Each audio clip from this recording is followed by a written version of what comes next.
So, in my opinion, it's not necessary to be a leader, only in a professional capacity. You would have some leadership qualities even apart from the work that you do on a daily basis. Right now, I feel we are in a world where technology is cutting through everything. I really hope I'm going out, seeking a transformative change. So I really hope that it will transform me in ways that I haven't thought about. Hey guys, welcome back to Sportcast, the number one podcast on higher education, cracking competitive exams, and getting jobs at fortune companies all over the world. And today I have with us Jitendra Khilnani, who hails from Mumbai but will be moving to the financial capital of the world, New York, soon. And he is an incoming MBA student at NYU Stern School of Business. So without further ado, let's get started and hear it from the man himself. So, how are you doing, Jitendra? I'm very good. Thank you so much, Sarvesh. Thank you for having me here. I'm very excited about this. So, to give our viewers a background about Jitendra, he is a CA, he is a CFA, and I think I might be talking to the next Wolf of Wall Street. I'll just tell the viewers how did this podcast work out.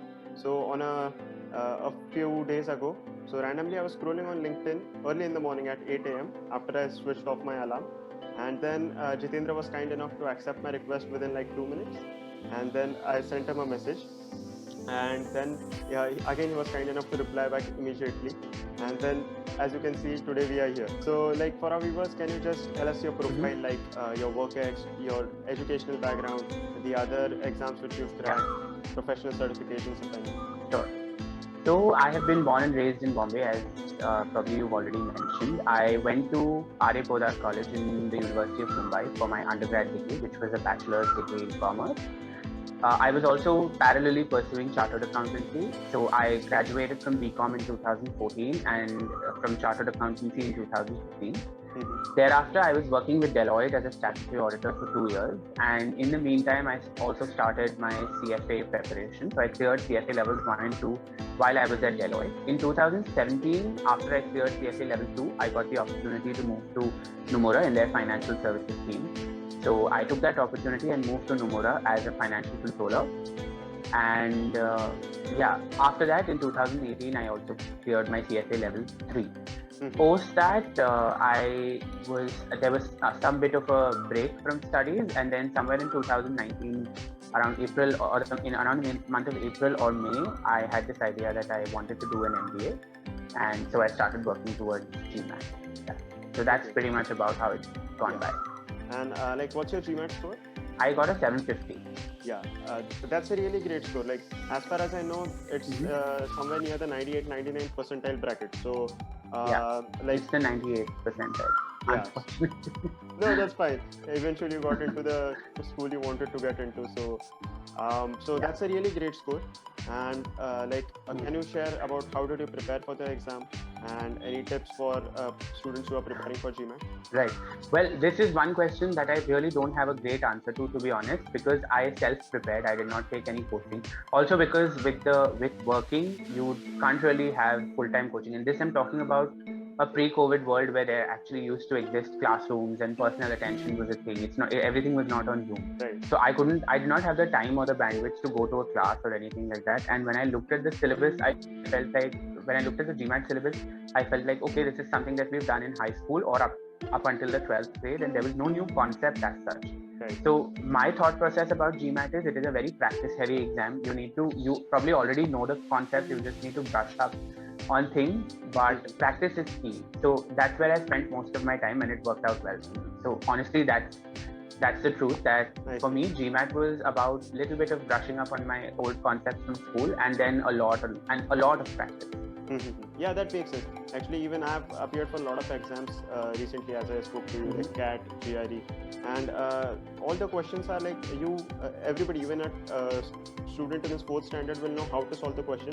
It's all about like solving the question in least amount of time, right? Right, perfect, absolutely. You put it just right. And like, what's a good enough GMAT score to get into like top colleges like NYU, which is one of the top 10 colleges for MBA? See, as such, the schools also have been saying this for quite a long time, that there is no one score that can, definitely guarantee you an admission. At the same time, no score can, say that you will not make it at all.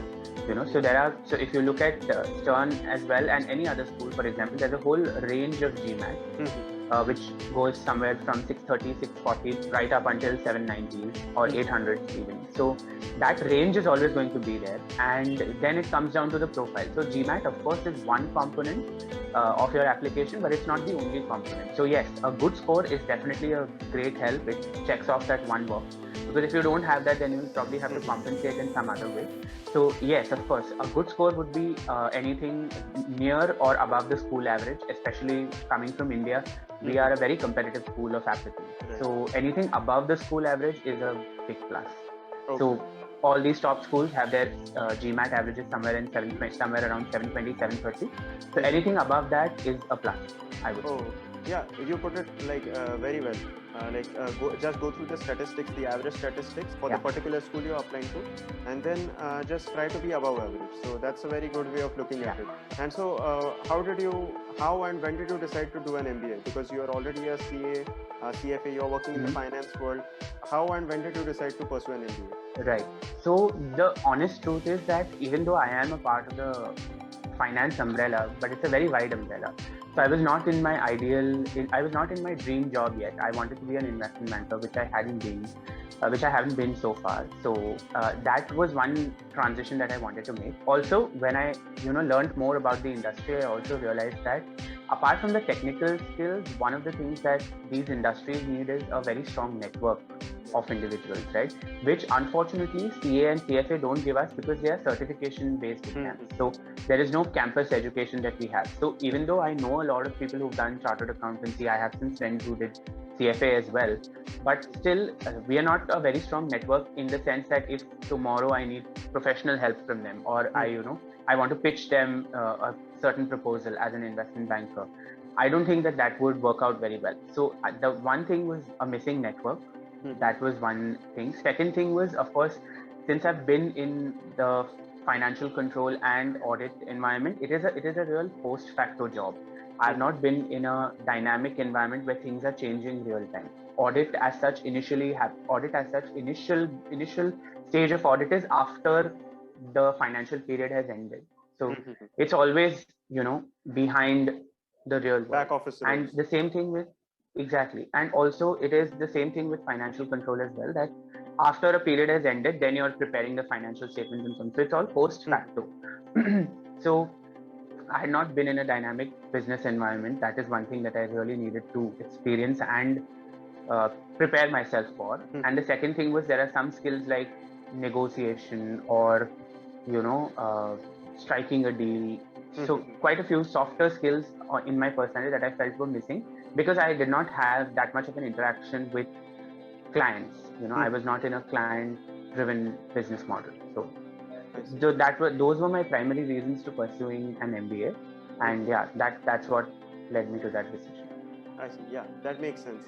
Yeah. And like, how did you decide that you wanted to pursue an MBA abroad and not in India? Because that's a very commonly asked question, that should I go for an MBA in India or should I go for an MBA in USA or Europe? So a couple of things that I considered. One, for the most important reason for me, was I really wanted to step out of my comfort zone. So I have been born and brought up in the same house that I'm sitting in right now. Okay, so that makes I've lived with my parents. So I've lived with my parents all along. So I've never really had that education or that experience where you move to a different city for education or job, and try to live independently and learn a lot of things that way. So that is one education that I was really seeking. Secondly, when I decided to do an MBA, I said to myself that I will either do it from a really, really good school in terms of the world rankings, or I won't do it at all, because I did not want to be from one of those institutions which is a tier 2 institute in some way. So there were some great options in India, example being ISB, but I just said that let me aim higher. So the unfortunate truth is that business education has been pioneered, and it is still, the leading provider of business education is still the United States. So, 8 out of top 10 schools are from the US, though that is slowly changing, of course, with INSEAD and London Business School. But still, US continues to dominate the list. So that is why I drifted towards the United States. I see. And how did you choose universities within the USA? And any specific reason for going for NYU? Yeah. So my first filtration was on the basis of the target industry that I wanted to be in. So considering finance, I wanted to go to schools that did great placements when it came to finance. So naturally, that narrowed down the list a bit because quite a few schools specialize in consulting placements and so on. So that was my first level of filtration. After that, I think it had to do with location, of course, is one of the biggest advantages of being at NYU. So that drove me towards New York City in general. And the third thing was the community and the people that I spoke to. So like you mentioned right at the beginning, you sent me a LinkedIn request. There was a time a year and a half ago where I was sending out these requests, and so the people who were kind enough to accept the request and help me out and, even speak to me, that really influenced my decision, because to me, though it is not an indication of how the school is, but it really is an indication of what kind of people I'm going to meet there. So at NYU, my experience was really great, because if I sent out like 10 requests, I think 8 or 9 of them got accepted and they replied to my message. So that was a really strong motivating factor that, okay, the people here are really nice and they want to, help you out and they're supportive, and this is the environment that I will really enjoy. So yeah, that was my final reason that actually sealed the deal with NYU. I see. That's good to hear. Like this is totally opposite of what we imagine as a typical New York stereotype. Like everyone is selfish, or everyone is like focused on themselves only. That's good to hear that. True. Yeah, and LinkedIn is a great platform for meeting people who, just as we met, like you could share experiences, you could learn from people. So that's a great platform. Yes, absolutely. So how did you build a competent profile for an MBA, and any tips for others as well? Sure.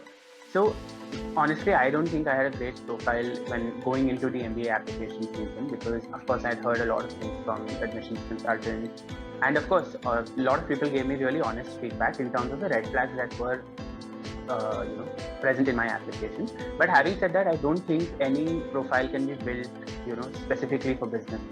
It can't happen in a year or a year and a half. And also, in my personal opinion, I think the business schools know that, a year and a half before applying, before, clicking that submit button for your MBA application, everybody is working towards profile building, right? So I personally feel that if I was an admissions officer, I would take the last 12 to 18 months of a candidate's activities with a pinch of salt.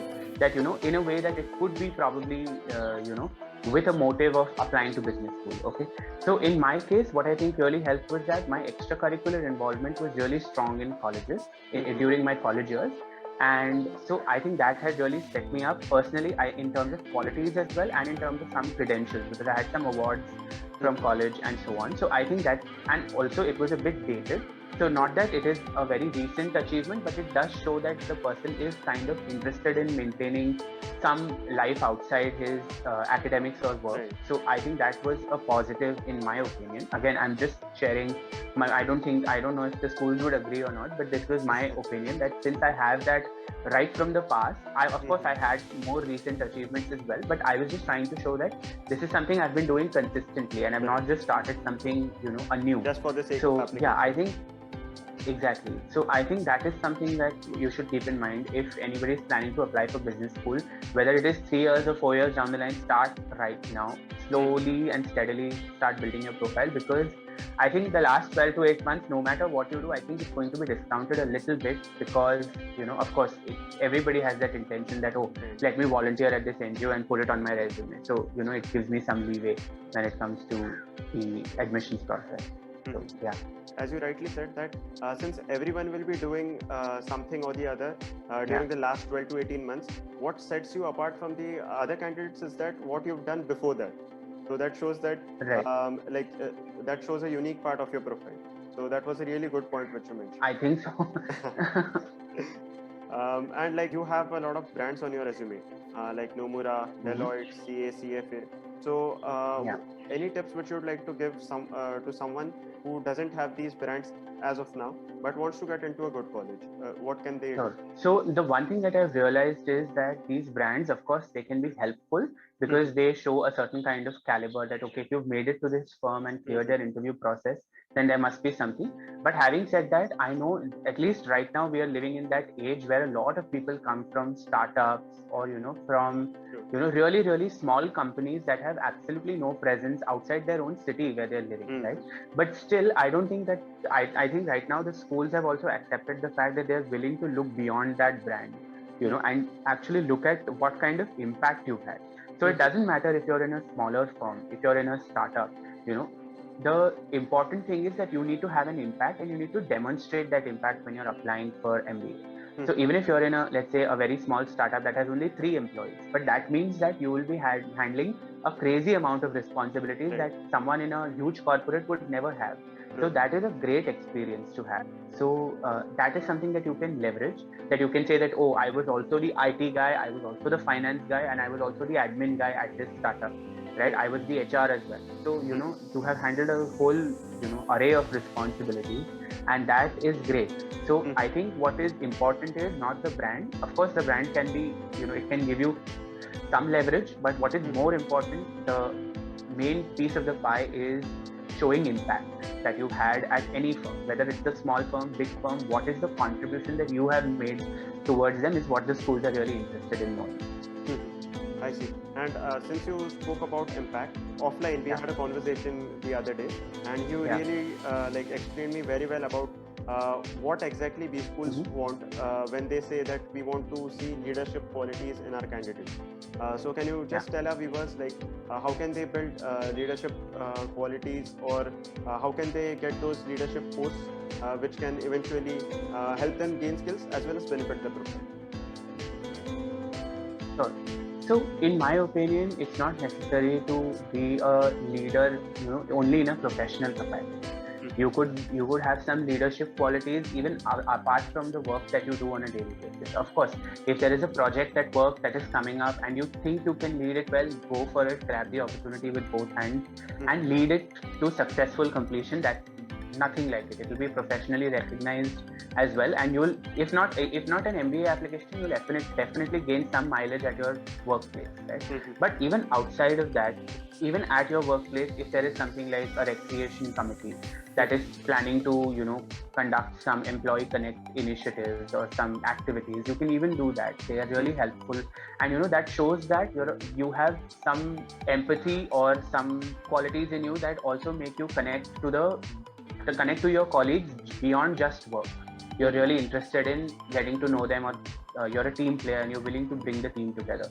So you can lead some initiatives on that front, So you'll probably have to partner with HR to do that at bigger organizations, but it's definitely possible and it's a great thing to have. And even outside of work, if you can have some kind of impact, something that you're really interested in, it would be great. You can have great leadership experiences outside your organization, either at an NGO or at a volunteering organization, anywhere. So yeah, that's my thought process on leadership. I see. So basically what I understood is that don't be a passive participant, don't do things just for the sake of it, be an active participant and try to take lead wherever possible. Yeah, of course. Yeah. And nowadays there's a lot of hype about CFA.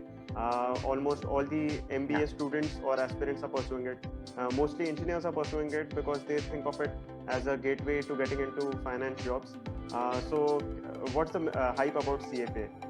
Can you just tell our viewers about the course? Some of them might not be knowing about it. Unfortunately, this is my experience. This is what my experience has been, that CFA doesn't get as much recognition as it should in India. It is definitely a difficult examination, and all 3 levels are extremely enriching in terms of your knowledge about finance. But primarily, the course is focused on investing, making investment decisions. All right. So what I learned through all 3 levels of CFA, I think the biggest learning would be portfolio management and wealth creation. How investment decisions need to be made right from the scratch. So So I think one of the great things that I learned was that I didn't know before was, of course, I knew it in some way, but I didn't know it in those exact terms, was the ability and willingness to invest. So, somewhere at the intersection of those two lies your investor. So yeah, I think those kind of things were really helpful to learn. In general, of course, it will give you a lot of knowledge about equity capital markets and capital markets in general. So yeah, that's there definitely. And portfolio management and wealth management are two of the biggest concentration areas, I would say, in CFA. I see. So if you're interested in those, of course, it's going to be of great help. Okay. So like what kind of jobs will be open to a person who has completed maybe level 1 or level 2 of CFA? Can you just list a few jobs? I have seen a lot of people who have completed level 1 and level 2 of CFA be in equity research, because that also, is about making investment decisions and recommendations. That's there, of course.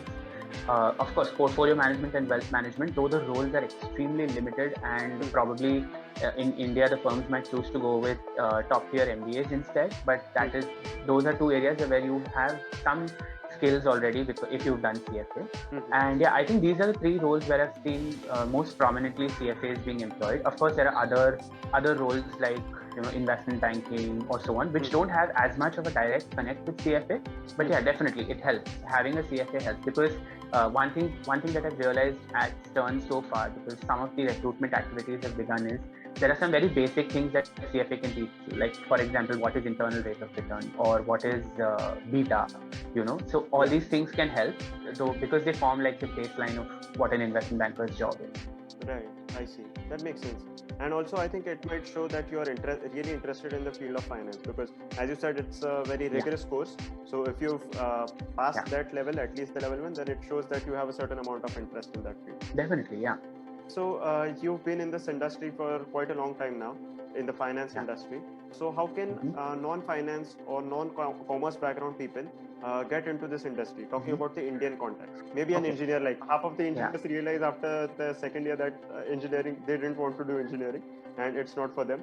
And they try to explore various career options. So how can an engineer like me venture into the world of finance? Sure. There are many ways. Of course, one way that we've just discussed is to do CFA, because any steps you take towards the finance direction, in the direction of being in finance, they are an indication of interest, to say the least, right? Of course, if a great score is a great indication of your academic aptitude and quantitative ability, but that is one step, of course. The other step is, right now I feel we are in a world where technology is cutting through everything, so even in finance there are a lot of opportunities available to people who have tech expertise, which is something engineers can definitely develop and leverage. So, the finance part of the job can be taught to you on the job, right? You don't necessarily need to be an expert in finance.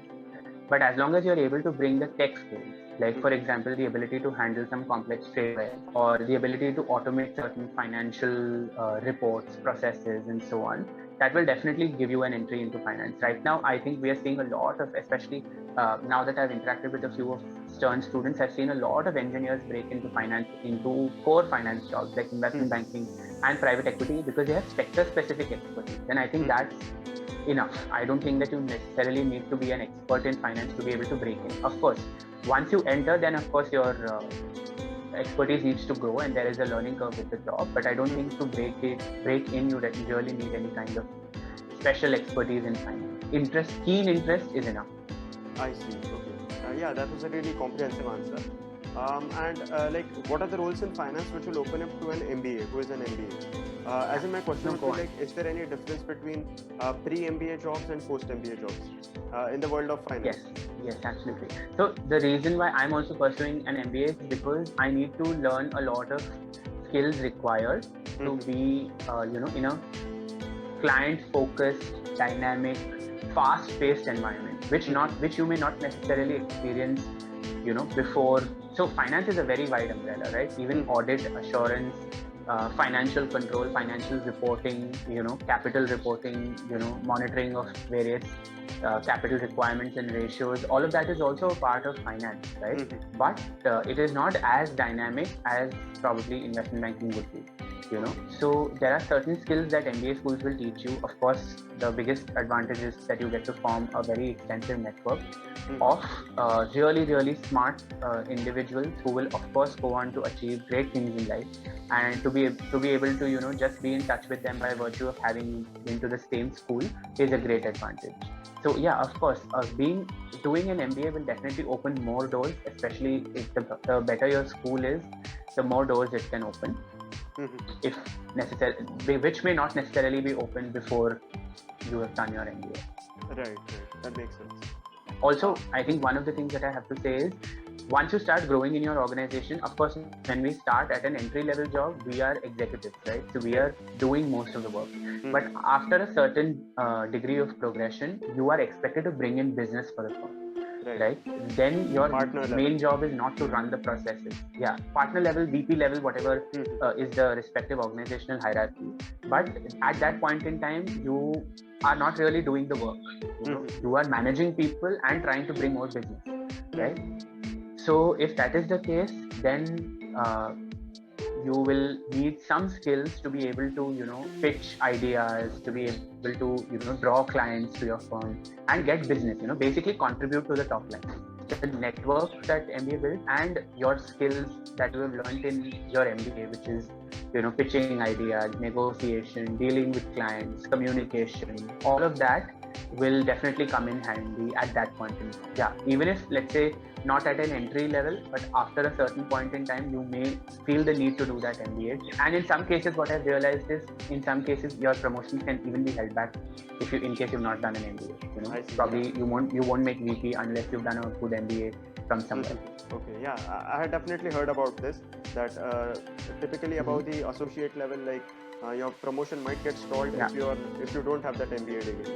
And any final words of advice for MBA aspirants who are planning for a foreign MBA, because you've been through the process, you've been through the journey over the past years? I think it is a really enjoyable process. So you'll be very tired at the end of it, but I was surprised when I went through it that there were so many things I didn't know about myself that I found out in the process, because a lot of the applications are very, very introspective.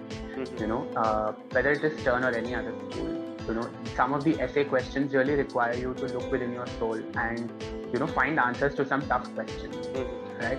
And that is something that I really, really enjoyed. Though of course by the end of it I was so exhausted, I was like, I'm not going to go through this again. If it doesn't work out, it doesn't work out. I'm done. But I'm not going to go through it once more. But yeah, you'll really enjoy yourself. Some of the things are real fun to do, especially speaking about the Stern application again. There is one component of the application is pick 6, wherein you're supposed to pick 6 pictures that represent your life in one way or the other, and you have to give 1-line captions to each of those. So it's like uploading 6 pictures to Instagram, and you have the power to only upload 6 pictures, and that is all you can do. So that was a really fun activity because I had so many pictures. We live in the age of cell phones, right? Selfies and pictures are the thing. So I had so many pictures and I did not know how to narrow it down, and that was a real fun process that I was picking pictures from my album, rejecting some. So it was great fun to go through the application. So of course it has its own stress with it, but it's great fun. So don't worry about it. Just be yourself. Be as honest as you can, and be consistent. That's all. Okay. Can you just elaborate a bit on the entire application process? Like, what are the various components in the application process? Sure. So any typical business school application will start with your personal details and your work experience. So you'll need to tell them what organizations you worked for, what was your role, the dates where you worked there from and to, and what were your responsibilities and what were your achievements. And then you have resume, which is one component and a very important one. So you have resume, a 1-page resume is recommended. Then you have your GMAT score, GMAT, GRE, whatever you want to take. Then you have essays. So you could have not necessarily a 500-word essay or a 700-word essay. Some of the schools have those. Most of the schools have those, but some of the schools can have different requirements. So now some of the schools have started with something called video essay, wherein you need to come in front of the camera and you will be given 3 prompts. You will already know 2 in advance so that you can prepare for that, and you need 1 more.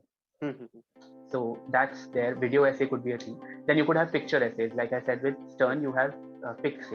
The next component is letters of recommendation, and most schools require professional letters of recommendation because after having 3-4 years of work experience, your academic professors may not necessarily have the same grasp over your candidacy and your skills and may not be able to comment as comprehensively about your personality. So academic letters are discouraged. Of course, some of them allow them, and some of them have very clear policies that it's not allowed. Okay. So yeah, these are the broad components: your test scores, resume, essays, and letters of recommendation. I see. Okay. And I think this is one point of difference between MS and MBA applications. For MS, you are recommended to have LORs from academia and maybe just a single LOR from the industry. But for MBA, I think it's opposite because of the nature of the course. MBA is more industry oriented. So it will definitely be a good... Absolutely. And also, I think MS applicants are generally younger. So they generally apply 1 or 2 years out of college. Right. So then it's more recent as well. But in my case, I applied 5 years after having graduated from college. So to go back to a professor and ask her to remember my time at college, because they teach like thousands of kids every year, it doesn't make sense. That's why I think they discourage that. Yeah. Right. That makes sense. This was a very insightful session. You discussed each and everything about we spoke mostly about finance. We debunked some myths about MBA applications, about the getting into finance for non-finance people. So I hope that all our viewers are definitely more educated now about how they can start their careers in the field of finance, and also if anyone is preparing for the MBA, they'll definitely have a better idea about how to frame their applications. It was really great to have you over here. And before concluding, would you like to share what are your future plans after completing your MBA from Stern? So I want to be an investment banker. That is my primary goal, of course. So that's what I'm going to work towards at Stern. Apart from that, I'm just really excited to be going to Stern, to be going to New York, and stepping out of my house for the first time. Though it's daunting as well because I've never lived alone before, and a lot of the things that I don't do at home will be required to be done. So all of that is there. But I'm really excited and looking forward to the experience. I really hope I'm going out, seeking a transformative experience. I really hope that it will transform me in ways that I haven't thought about. So yeah, that's my expectation, that I really want it to be one of the best experiences that I have in my life. And I'm sure that it will definitely turn out to be one of those. Yeah, definitely it's going to be a transformative experience for you, and you'll love the journey, I'm sure. And on behalf of the entire podcast family, we all wish you all the very best, not only for your MBA, but for all your future endeavors as well. Thank you so much. Rajesh. It was great being here. Yeah. So thank you very much for being on this podcast. This was very impromptu, and thank you very much for sharing your knowledge and your experiences. I hope the audience have definitely learned a lot from this session. And if you would like to see more podcasts with MBA aspirants from other colleges, then please comment down below the college name, and I'll definitely try to get in touch with someone from that college. If you found something helpful from this podcast, please comment down that specific line or any specific section which you definitely found helpful. And please hit the like button, show it as a way of appreciation for Jitendra's efforts and the results which he has achieved. And please don't forget to hit that subscribe button, because our family is growing and now we have international reach. We are interviewing people from NYU Stern who we don't know. They may be the next Wolf of Wall Street. As you all heard, that Jitendra wants to be an investment banker, and we all know that it's one of the hottest jobs in the field of finance. So in the future, if you would like to hear about his investment banking experiences, then definitely comment down below, and we'll get in touch with him again, maybe after a year or so. And we wish you all the best for your investment banking journey. So hit that subscribe button, and all the best, and see you in the next one.